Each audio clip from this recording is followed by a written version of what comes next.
అందరికీ నమస్కారం. నేను సాయి శర్మ. ఈరోజు మనం మన భారతదేశంలోనే అత్యంత పురాతనమైన హిందూ ఆలయాన్ని చూడబోతున్నాం. ఈ యొక్క ఆలయం బీహార్ పాట్నా నుంచి వారణాసి గయా వెళ్ళేటువంటి రూట్లో రామ్ఘర్ అనేటువంటి విలేజ్లో ఉంది. ఈ రోజు నుంచి మనమైతే భారతదేశంలో అతి పురాతనమైన దేవాలయాలు ఒకదాని తర్వాత ఒకటి తెలుసుకుందాం.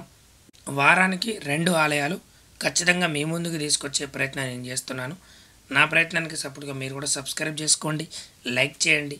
అలాగే మీకు ఆ ఆలయం వీడియో అంతా చూసిన తర్వాత మీకు మనసులో ఏమనిపిస్తే అది ఓం నమ శివాయ అంటారా, ఓం నారాయణ అంటారా, లేకపోతే ఏదైనా సలహా చెప్తారా, ఏదైనా పర్వాలేదు, కింద కామెంట్ చేయండి. మొదటగా అసలు ఈ ఆలయాన్ని సందర్శించిన వాళ్ళు ఎవరని మనం చూసినట్లయితే ఈ యొక్క ఆలయాన్ని మొదటగా సందర్శించింది 63-68 సంవత్సరంలో, చాలా పురాతన కాలంలో 63-68 సంవత్సరంలో. ఇప్పుడు మనం 2024లో ఉన్నాం.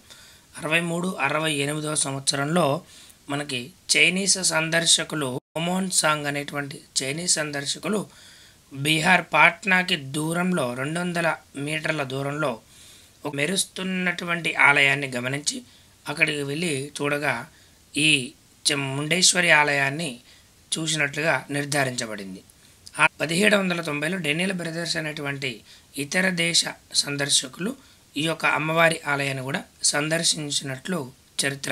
ఆ తర్వాత మళ్ళీ 1891-92లో ఈస్ట్ ఇండియా సర్వేల సమయాల్లో బ్లాచర్ అనేటువంటి విదేశీ పరిజ్ఞాన శోధకుడు ఈ యొక్క ఆలయాన్ని కూడా కనుగొన్నట్లుగా మనకి చరిత్రలో ఉంది.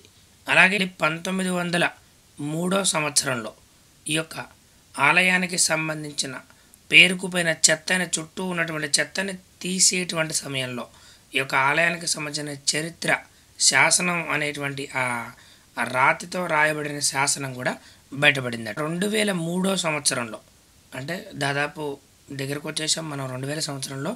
2003 సంవత్సరంలో శ్రీలంకకు చెందిన దుత్తగమణి అనేటువంటి రాజు బ్రహ్మ కాలం నాటిది, అంటే చాలా పురాతనమైన కాలం నాటిది లిపి 103-104 సిఈ సంవత్సరాలలో ఉన్నటువంటి బ్రహ్మలిపి అనేటువంటి ఆ లిపిని వాళ్ళు తీసుకొచ్చి మన వారణాసిలో ఉన్నటువంటి లక్నవీ శేఖర్ అనేటువంటి అతనికి అందజేశారట. అప్పుడు ఆయన ఈ లిపిని ఈ ముండేశ్వరి ఆలయంలో ఉన్నటువంటి శాసనంలో ఉన్న బయటపడిన లిపిని టాలీ చేస్తే అప్పుడు ఈ ఆలయంలో ఉన్నటువంటి శాసనాలపైన ఉన్న ఆ రాసి ఉన్నటువంటి చరిత్ర కూడా దగ్గరగా వచ్చాయట. అంటే చాలా పురాతనమైన ఆలయం అని అప్పుడు మళ్ళీ ఒకసారి కన్ఫర్మ్ అయింది. ఈ ఆలయానికి సంబంధించిన అన్వేషణ కార్యక్రమం మరింత పెరిగిందట.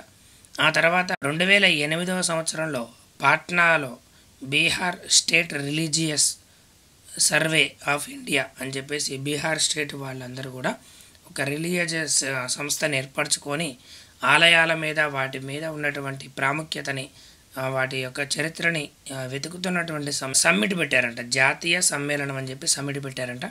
ఆ సమ్మిట్లో పండితులందరూ కూడా కలిసి పూర్వం, అంటే ఇంతకుముందు ఎవరైతే ఈ శ్రీలంక నుంచి వచ్చినటువంటి దత్తూర్గమని అన్నాయని ఇచ్చిన బ్రహ్మలిపిని, అలాగే శాసనములు, ఇవన్నీ కూడా దొరికిన ఆధారాలను పట్టుకొని ఒక కొత్త నూతన శాసనాన్ని ఆలయానికి ఏర్పరిచి ఈ ఆలయం ఎప్పుడు బయటపడింది, ఎప్పటి వరకు కూడా మనకు అందుబాటులో ఉన్నది, ఇవన్నీ కూడా ఆలయం దగ్గర పెట్టారట. మరి ఈ యొక్క ఆలయంలో ప్రత్యేకమైన పూజలు ఎప్పుడు జరుగుతాయి అంటే, అసలు ఈ ఆలయంలో ప్రధాన దేవత ఎవరు అని మనం చూసినట్లయితే ముండేశ్వరి అమ్మవారు, అంటే పార్వతీ అమ్మవారి స్వరూపమైనటువంటి మహాకాళి అమ్మవారి యొక్క స్వరూపం, ఆ యొక్క పరంపరకి సంబంధించిన దేవతగా మనకి చరిత్ర ద్వారా తెలుస్తుంది. అలాగే ముండేశ్వరి ఆలయమే ఒక కొండపైన ఉంటే, ఈ ఒక ముండేశ్వరి ఆలయానికి పైన కొంచెం దూరంలో మండలేశ్వర ఆలయం అని ఉందట. ఈ యొక్క మండలేశ్వర ఆలయం ఉంటుంది. ఈ యొక్క మండలేశ్వర ఆలయం కూడా శివుని ఆలయం. శివుని యొక్క సతీమైనటువంటి పార్వతీ అమ్మవారి యొక్క పరంపరలో మహాకాళి అమ్మవారి యొక్క స్వరూపంగా ఈ యొక్క ముండేశ్వరి ఆలయం కూడా స్వామివారి ఆలయానికి దగ్గరలోనే ఉంది. సహజంగా మనకి సృష్టి స్థితి లయకారకుడు అంటే శివుణ్ణి మనం ఆది దంపతులుగా కోరుతాము, ఆది దంపతులుగా మనం వేడుకుంటాము. అందుకే శివాలయం ఉన్న దగ్గరలోనే అమ్మవారి ఆలయం కూడా మనకి దర్శనమిస్తుంది. మరి ఎవరైనా మీలో కూడా బీహార్ వెళ్ళినప్పుడు ఈ యొక్క ఆలయాన్ని సందర్శించారా సందర్శిస్తే కామెంట్లో రాయండి, అందరికీ తెలుస్తుంది. అలాగే ఎప్పుడైనా వెళ్ళినప్పుడైతే తప్పకుండా వెళ్ళి దర్శించుకొని రండి. ముండేశ్వరి ఆలయాన్ని దర్శించినట్లయితే చాలా రోజుల నుంచి ఉన్నటువంటి బాధలు తీరుతాయని ప్రత్యేకమైనటువంటి నమ్మిక, భక్తుల ప్రగాఢ విశ్వాసం. మరి ఈ యొక్క ముండేశ్వరి ఆలయాన్ని మీకు కూడా వీలు కుదిరినప్పుడు చూసి నమస్కారం చేసుకోండి. ఈ వీడియో కనుక మీకు నచ్చితే తప్పకుండా లైక్ చేయండి, షేర్ చేయండి, సబ్స్క్రైబ్ చేసుకోండి. అలాగే ఈ యొక్క ఆలయానికి ఎలా వెళ్ళాలి అంటే ఈ ఆలయానికి మనం చేరుకోవాలంటే ఎలా వెళ్ళాలి? ఈ ఆలయం వచ్చేసరికి మన భారతదేశంలో బీహార్ రాష్ట్రంలో ఉంది. బీహార్ రాష్ట్ర రాజధాని అయినటువంటి పాట్నా నుంచి వారణాసి గయా వచ్చేటువంటి దారిలో రామ్ఘర్ అనేటువంటి విలేజ్ దగ్గర ముండేశ్వరి ఆలయం అంటే ఎవరైనా చెప్తారు. ఈ యొక్క ఆలయానికి దగ్గరలో బబూవా, మొహానియా అనేటువంటి రైల్వే స్టేషన్లు 2 ఉన్నాయి.